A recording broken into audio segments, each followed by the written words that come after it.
우리는 누구나 삶의 행복과 기쁨을 갈망하면서 목표를 세우고 또 미래에 대한 소망을 품고 이 세상을 살아가고 있습니다.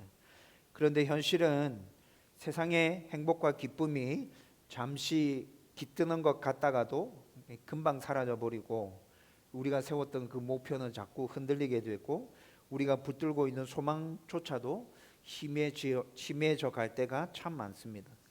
건강이 무너지고 또 재정적으로 어려움을 겪고, 자녀가 속을 썩이고 또 하는 일이 잘 안 되고 관계가 꼬이기 시작하면 우리는 이런 경험을 하게 되죠. 내가 지금 잘 살고 있는 것이 맞는가? 앞으로 어떻게 살아가면 되지? 이렇게 계속 살아가면 되나? 이런 질문 앞에서 답을 찾지 못해서 우리는 방황하기도 합니다. 저도 제가 교회를 건강하게 세우기 위한 여러 가지 결정들과 또 교회의 방향성, 또 지금 제가 하고 있는 일 등 이런 부분에 있어서 내가 지금 잘 하고 있는 게 맞나? 지금 정확하게 방향을 잘 잡고 가고 있나? 끊임없이 제 스스로에게 묻고 다시 돌아보고 고민합니다.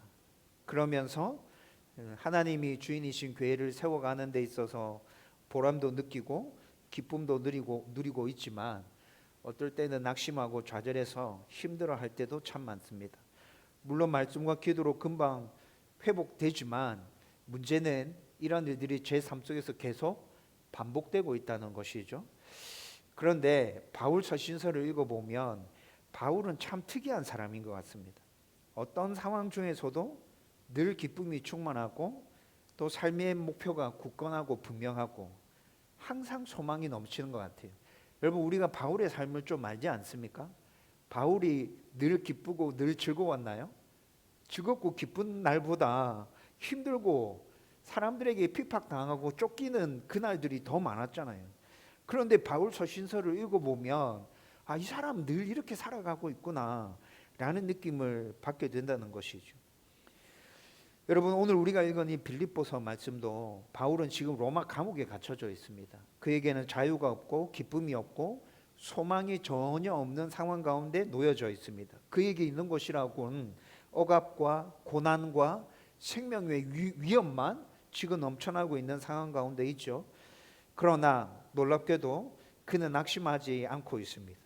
오히려 성도들에게 기뻐하라고 권면하고 있죠. 그러면서 분명하게 선포합니다. 오늘 우리가 읽은 본문 말씀에 바울의 분명한 선포가 나타나는데요. 내 기쁨은 오직 예수 그리스도이다.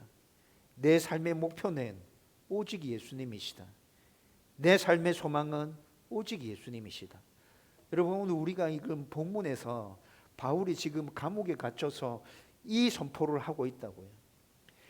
여러분, 우리도 성도로 살아가면서 내 상황이 어떻든지 간에, 내 삶이 어떻든지 간에 바울처럼 오직 그리스도가 나의 기쁨이고 나의 목표이며 나의 소망이다, 이렇게 고백하면서 살고 싶잖아요.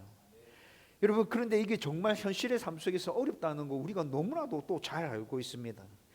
여러분, 오늘 이 말씀을 함께 나누면서 저와 여러분이 다시 말씀을 붙들고 내 삶의 진정한 기쁨이 예수 그리스도다, 내 삶의 목표가 예수 그리스도다, 내 삶의 소망이 진정으로 예수 그리스도다 라고 선포할 수 있기를 주님의 이름으로 축원드립니다. 여러분, 오늘 말씀의 첫 번째로 여러분과 나누려고 하는 건 바울의 기쁨은 오직 예수 그리스도가 전파되는 것이라고 그가 선포하고 있다는 것입니다. 15절에서 18절 말씀에 이것이 분명하게 나타나고 있는데, 좀 전에 말씀드렸던 것처럼 바울은 지금 로마의 감옥석에 갇혀져 있습니다. 그런데 바울이 로마의 감옥에 갇혀져 있는 이때도 복음은 왕성하게 전파되고 있습니다. 아주 많은 성도들이 핍박을 받아가면서 복음을 전하고 있거든요.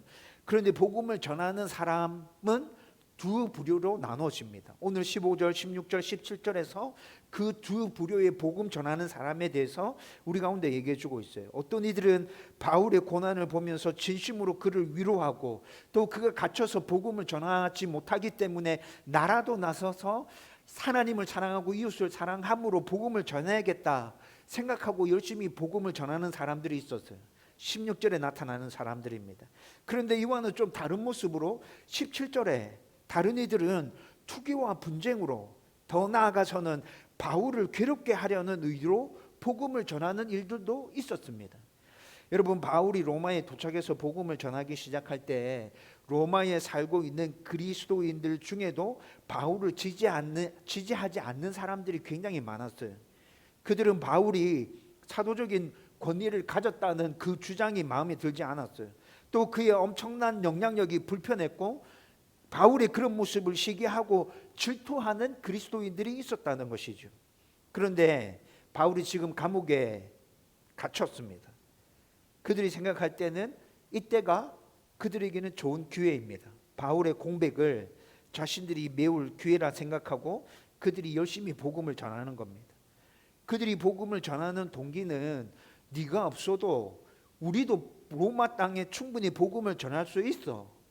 너 여기 없어도 돼. 라는 것들을 보여주기 위해서 순수하지 않은 동기로 복음 전하는 데 열심을 내고 있다는 것이죠. 그래서 결국 이들이 목표하고 있는 바는 뭐냐면 바울을 좌절시키는 겁니다. 바울을 좌절시키고 바울이 로마에서 철수해서 다른 곳으로 갔으면 좋겠다라는 생각을 가지고 이렇게 하고 있는 거예요. 여러분, 상황을 한번 곰곰이 잘 생각해 보십시오. 바울이 로마 감옥에 갇혀져 있습니다. 그런데 열심히 복음이 전파되면서 자기가 갇혀 있을 때보다, 아니 갇히기 전보다 갇혀 있을 때 더 복음이 왕성하게 로마 안에서 퍼져갑니다. 여러분들이라면 이런 모습을 보고 있다. 어떨 것 같아요? 좌절하거나 낙심할 수도 있겠죠. 여러분, 이런 의도로 열심히 복음을 전하는 사람들도 있다는 것이죠. 바울은 이런 의도를 가지고 복음을 전하고 있는 자들이 있다는 것을 알았지만 18절에 위대한 고백을 합니다. 바울이 뭐라고 고백합니까? 어떤 모양으로든지 복음이 전파되니까 나는 그것으로 기쁘고 즐겁다. 여러분, 이것이 바울의 고백입니다. 바울은 자신에게 중요한 것이 무엇인지 잘 알고 있습니다. 자기가 존경받고 자기가 드러나고 자기가 유명해지는 것, 그것이 중요한 것이 아니라 오직 그리스도가 알려지고 그리스도가 드러나고 그리스도가 높아지는 것이 중요함을 그는 너무나도 잘 알고 있는 것이에요. 여기서 바울의 시선은 철저하게 자기를 향하고 있는 게 아니라 그리스도를 향하고 있다는 것이 분명하게 드러나죠. 보통 사람들은, 많은 사람들이 자기를 공격하거나 자기를 무시하거나 자기를 좀 이상하게 대하면 마음이 무너져 내립니다. 하지만 바울은 자기의 자존감보다, 자기의 어떠함보다 그리스도의 복음이 전파되는 것이 더 중요하다는 걸 일찍이 깨닫고 있었던 거예요. 그래서 그의 기쁨의 근원은 자기의 명예나 사람들의 평판이 어떠한가에 달려 있는 것이 아니라 예수님이 전해지고 있다는 사실 그 자체에 바울의 기쁨이 있었습니다. 이것이 바로 복음을 제대로 이해하고 붙들고 있는 성도들의 진짜 기쁨인 것이죠.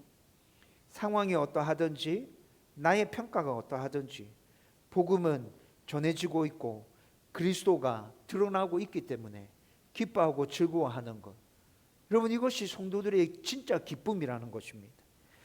우리도 종종 신앙생활을 하면서 마음이 상할 때가 있습니다. 열심히 하는데, 열심히 하고 있는데 왜 아무도 나를 몰라주는 걸까? 헌신하고 있는데 왜 인정해 주지 않지? 최선을 다해서 일하고 있는데 왜 결과가 항상 이렇게 좋지 않고 나쁘게 나타나는 거야? 여러분, 이런 생각들을 종종 하기도 합니다. 이런 생각이 들면 섭섭함과 서운함과 좌절이 밀려오고 우리 안에 기쁨은 금방 사라져 버리고 좌절과 낙심만이 밀려오게 되죠. 여러분, 이런 우리들에게 오늘 말씀은 분명하게 도전하고 있습니다. 정말 중요한 것은 네가 드러나는 것이 아니다. 네가 인정받는 것이 아니다. 예수 그리스도가 너로 말미암아 드러나는 것이다. 저와 여러분들이 이것을 진정으로 기쁨으로 삼고 이 삶을 목표로 해서 달려갈 수 있었으면 좋겠습니다.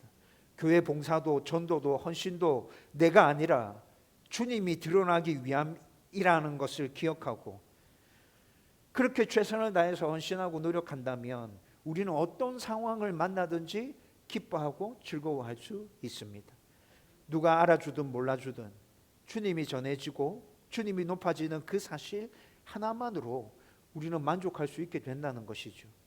이것이 우리의 진정한 기쁨이 될 때 어떤 상황 속에서도 변치 않는 성경에서 말하는 그 근원적인 기쁨이 저와 여러분들 안에 솟아나게 될 것입니다.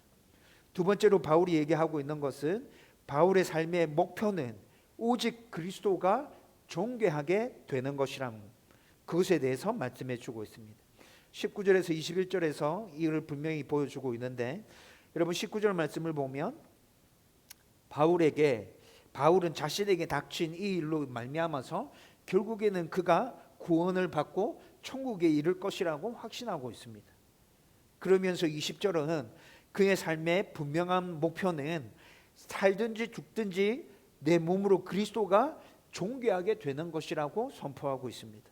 여기에서 내 몸으로 그리스도가 존귀하게 되는 것, 내 몸으로라는 이 말은 그의 말과 행동과 그의 삶 속에서 일어나는 모든 일들, 모든 상황들을 다 통틀어서 나로 말미암아 그리스도가 드러나면 좋겠다라는 것을 선포하고 있는 것입니다. 그는 로마 감옥에 갇혀 있는 지금 이 상황에서도 오직 나로 말미암아서 예수 그리스도만 드러나면 좋겠다. 여러분 지금 이 말을 하고 있는 것이라고요. 그리고 21절에서 바울은 삶과 죽음의 모든 상황을 관통하는 아주 중요한 고백을 하고 있습니다. 이 땅에서의 삶은 그리스도를 위해서 내가 온전히 나의 삶을 드리는 봉사와 헌신의 삶이고, 그리고 그 이후의 죽음은 그분과 온전히 연합하는 최고의 기쁨으로 그렇게 고백하고 있어요. 여러분 이 고백도 그의 삶과 죽음까지 다 포함해서 나의 모든 것들을 통해 오직 그리스도만 드러나길 간절히 바란다라는 선포입니다. 이렇게 바울의 관심사는 그의 모든 삶과 생명까지도 오직 그리스도의 존귀하심이 어떻게 드러나느냐 하는 것에 있었다고요. 여러분 성경은 성도의 삶을 통해서 그리스도의 존귀하심이 드러나야 한다고 말씀하고 있습니다. 그리고 성도들에게 요구합니다. 그런 삶을 살라고 강력하게 도전해 주고 있죠. 따라서 우리도 우리의 생명을 포함하여서 모든 삶을 통해서 그리스도의 존귀하심을 드러내야 합니다. 이것이 우리 삶의 목표가 되어야 한다는 것이죠. 그러면 우리의 모든 삶 가운데 하나님의 은혜가 차고 넘쳐나게 될 것입니다. 이것이 하나님께서 우리에게 주신 약속이잖아요. 너희가 그리스도를 드러내기 위해서 모든 삶을 최선을 다해 살아갈 때 나는 너희들 가운데 은혜를 베풀 것이고 내가 모든 복으로 너희와 함께 할 것이다. 여러분 이것이 하나님께서 우리에게 주신 약속이지 않습니까? 그러면 어떻게 하면 그리스도를 목표로 삼아서 그렇게 살아갈 수 있을까요? 여러분 이것도 어려운 게 아니에요. 중요한 선택을 할 때마다 이 일이 그리스도를 더 존귀하게 만드는 것이 맞는가라는 것을 생각해 보면 됩니다. 자기 자신에게 끊임없이 이 질문을 던지면 된다고요. 내가 하는 이 일을 통해서 하나님 기뻐하실까? 하나님 영광 받으실까? 예수님이 드러날까? 여러분 이런 질문만 계속해서 던진다 하더라도 우리는 예수 그리스도를 드러내는 것을 목표로 해서 이 세상의 삶을 살아갈 수 있다는 것입니다. 그리고 그렇게 살아간다 할지라도 모든 일들이 성공하는 것이 아닙니다. 우리는 그러한 생각을 가지고 살아갈 때도 좌절하고 또 일이 실패하고 또 사람들로부터 비난을 받고 상실하는 일들을 계속 경험하면서 살아가게 될 겁니다. 여러분 그렇게 실패하고 비난이 나에게 몰려오고 상실할 때 여러분 또 생각해 보십시오. 그것이 오히려 복음의 증거가 되고 그리스도를 높일 수 있는 통로가 되는지 곰곰이 따져 보십시오. 실패했다 할지라도 이 일로 말미암아 하나님이 드러나고 하나님이 기뻐하신다면 우리는 그 일을 실패한 것이 아닙니다. 동시에 19절의 바울처럼 공동체의 기도와 성령의 도우심을 구하십시오.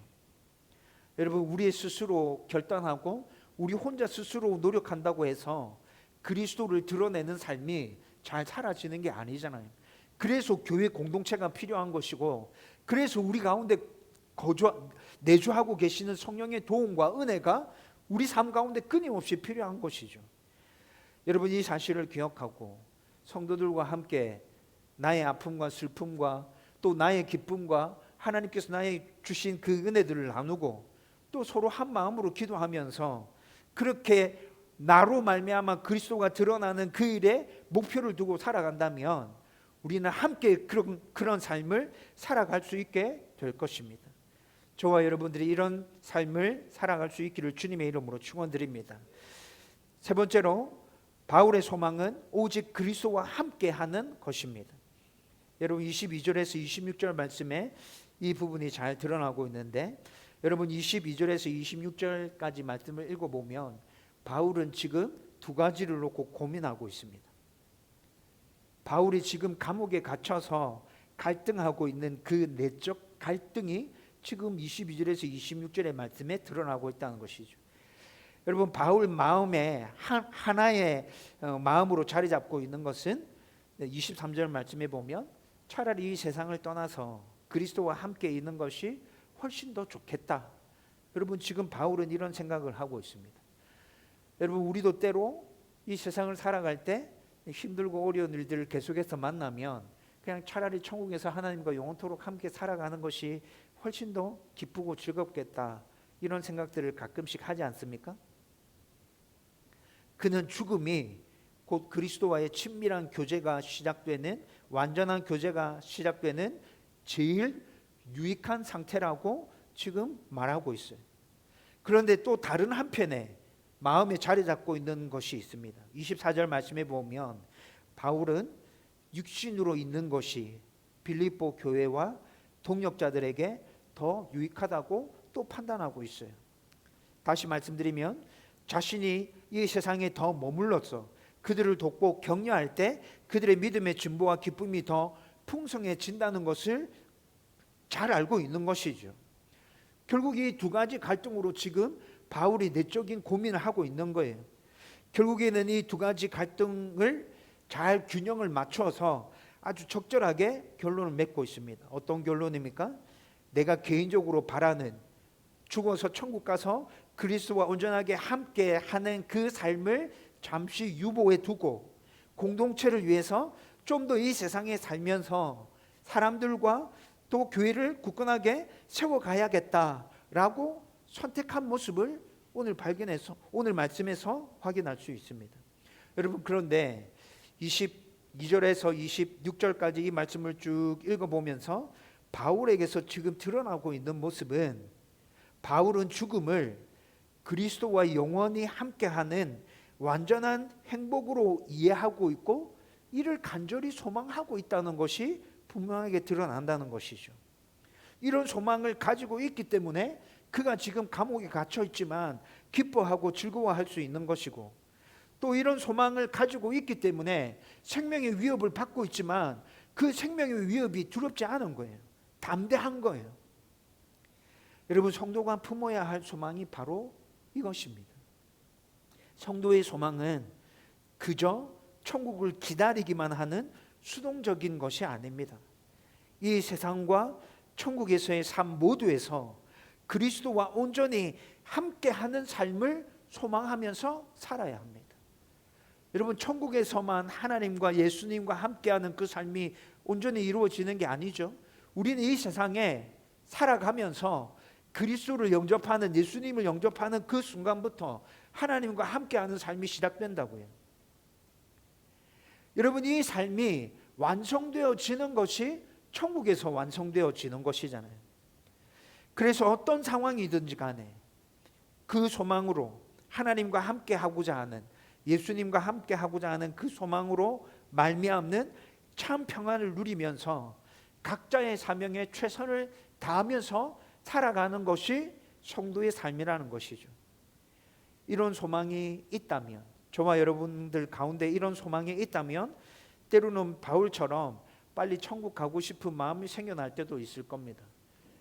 천국 가고 싶은 마음이 생겨날 때보다 훨씬 더 빈도수가 높게 내가 하고 있는 일들이 힘들고 어려울 때 그냥 하나님과 함께함이, 예수님과 함께함이 내 삶의 소망이고 목표인데 굳이 내가 이렇게 힘들게 일할 필요가 있을까? 교회에서 헌신해야 될 필요가 있을까? 힘든 저 사람을 내가 계속해서 품어야 될 필요가 있을까? 라는 생각을 하기도 합니다. 그러나 여러분 기억하십시오. 바울처럼 떠남이 유익함을 알아도 지금의 자리에서 교회와 이웃을 위한 사명을 감당하려는 결단도 분명히 우리 삶 가운데는 필요하다는 것입니다. 혹시 여러분들 중에 지금 힘든 사람, 힘든 자리, 힘든 상황에서 떠나려는 마음을 품고 계신 분이 있습니까? 그냥 내려놔야겠다. 하나님과 함께하는 삶이 그래 성도의 소망이지. 하나님과 함께 그렇게 살아가면 되지. 굳이 이렇게 헌신하면서 욕도로 먹어가면서 그렇게 할 필요 있을까? 혹시 이렇게 생각하는 분이 있다면 오늘 이 말씀에서 바울의 모습을 기억하십시오. 바울은 떠남은 나에게 유익한 것이고 남아있음은 여러 사람을 유익하게 한다는 생각으로 이 세상에 남아서 계속해서 하나님께서 자기에게 주신 그 사명을 감당하기로 결단하고 있습니다. 바울의 소망은 결국 그리스도와 함께 하면서 이 세상에서 또 천국에서 계속해서 그리스도와 함께 하면서 자신과 성도들 모두가 참된 기쁨을 누리는 것으로 정리될 수 있죠. 바울은 지금 이 소망을 품고 하나님을 드러내고 예수 그리스도를 드러내고 또 성도들에게 그 은혜들을 흘려보내면서 자기의 사명에 최선을 다하고 있다는 것입니다. 우리도 그리스도와 함께하는 하늘 소망을 붙들되 그 소망이 오늘의 섬김으로 이어지고 드러나기를 주님의 이름으로 축원드립니다. 이제 말씀을 정리하려고 합니다. 오늘 우리는 바울의 본문에 나타나는 이 고백을 통해서 성도의 참된 기쁨이 무엇이며 성도의 참된 목표가 무엇인지 또 성도의 참된 소망이 무엇인지를 살펴보았습니다. 우리의 기쁨은 상황이 아닙니다. 내 앞에 펼쳐지고 있는 모습이 우리의 기쁨이 아니라 복음이 전파되고 예수 그리스도가 온전히 드러나는 것이 우리의 기쁨입니다. 나를 알아주던 몰라주던 복음이 전해지고 예수님이 높아지고 있다면 우리는 이 사실 하나를 바라보면서 기뻐하고 즐거워할 수 있기를 주님의 이름으로 축원드립니다. 그리고 또 우리의 목표는 성공이나 인정이 아니라 삶의 모든 자리에서 그리스도가 존귀하게 되는 것입니다. 가정에서도 직장에서도 교회에서도 이 일이 그리스도를 드러내는 것인가? 라는 질문을 계속해서 끊임없이 자기 자신에게 던지면서 그런 삶을 살아갈 수 있기를 바랍니다. 마지막으로 우리의 소망은 고난의 끝이 아니라 영원히 그리스도와 함께하는 것입니다. 이 소망은 지금 이 자리에서 그리스도와 함께하면서 또 성도와 이웃을 위해 충성스럽게 섬기게 만드는 것으로 이어집니다. 그러므로 우리의 인생을 한마디로 요약하면 오직 그리스도만입니다. 기쁨도 목표도 소망도 결국 예수 그리스도 안에 있습니다. 혹시 지금 낙심과 두려움과 혼란 속에 있습니까? 그때마다 바울처럼 고백하십시오. 나의 바람은 오직 그리스도만을 드러내는 것입니다. 살든 죽든 오직 그리스도만이 나의 기쁨이고 나의 목표이고 나의 소망입니다. 이 고백을 품고 살아가는 자는 어떤 상황 가운데 처하더라도 흔들리지 않게 됩니다. 세상이 무너져도 건강이 무너져도 관계가 무너져도 그리스도가 우리 안에 있기에 우리는 절대로 무너지지 않습니다. 이 믿음으로 각자의 삶을 성실히 살아가는 하나님의 백성 되기를 주님의 이름으로 축원드립니다.